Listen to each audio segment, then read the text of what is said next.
สบายดีสบายดีพี่น้องสบายดีเด้อพี่น้องมื้อนี้มามากินหมี่เป็ดนำกันเด้อพี่น้องข่อยเฮ็ดหมี่เป็ดกันนะซื้อกันน่าละเกหั่นแหละมาแล้วก็คิดอยากหมี่เป็ดแล้วก็มาเอาขาเป็ดมาต้มเฮ็ดน้ำซุปเพิ่นได้บัดนี้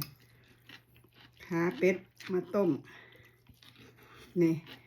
เด้อนี่มีเป็ดนำกันนี่โอ้แซ่บเด้อนี่เด้อพี่น้องเป็ดขาเป็ดต้มน้ำซุปแล้วก็มาเอาซอยกะนาละเกเป็นอะไรใส่โคนถ้วยบักไงมีก้อนหนึ่งเลยเห็นมีสดก้อนหนึ่งใส่ถั่วงอกใส่อย่างโอ้ได้หลายเต็มถ้วยกินลงไป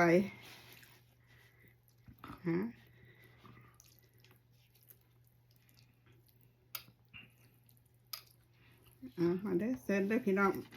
เซิร์ฟมากินน้ำกันเบิ่งซีเบิ่งกันเด้อแซ่บบ่เนี่ยโอ้ยตื่นใช่นะ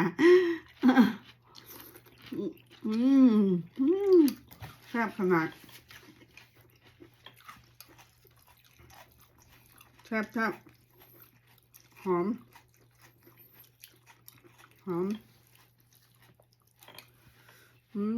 เหมือนเด้อกินน้ำกันอีกแซ่บเด้อดิโอ้เบิ่งเห็ดจังได๋ตอนนี้เนาะเหน็บก็บ่ได้ไม่ถูดีๆก็มีก็บ่เอาไม่ถูอันนี้ไม่ถูข่อยก็มีเต็ม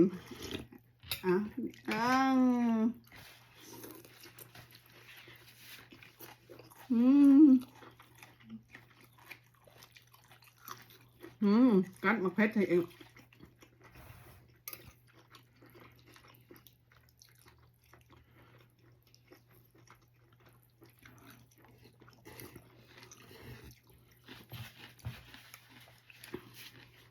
ส่วนเด้อพี่น้องกินน้ำกันได้เนี่ยมันยาวแฮะ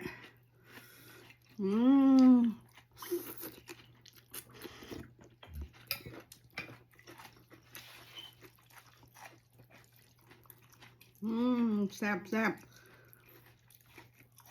เฮ็ดกินเองเนี่ยมันก็แซ่บไปแบบหนึ่งอยากได้สิ้นหลายก็ใส่เองอยากได้สิ้นหน่อยก็ใส่เองบ่มักเส้นหลายก็ใส่หน่อย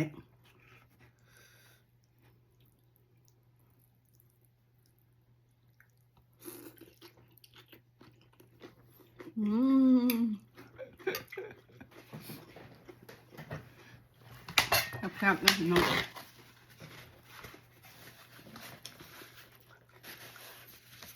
แซ่บตัวนี้เด้อพี่น้องเชิญเด้อแซ่บๆนำกันบ๊ายบายกดไลค์กดติดตามบ๊ายบายแซ่บๆนำกัน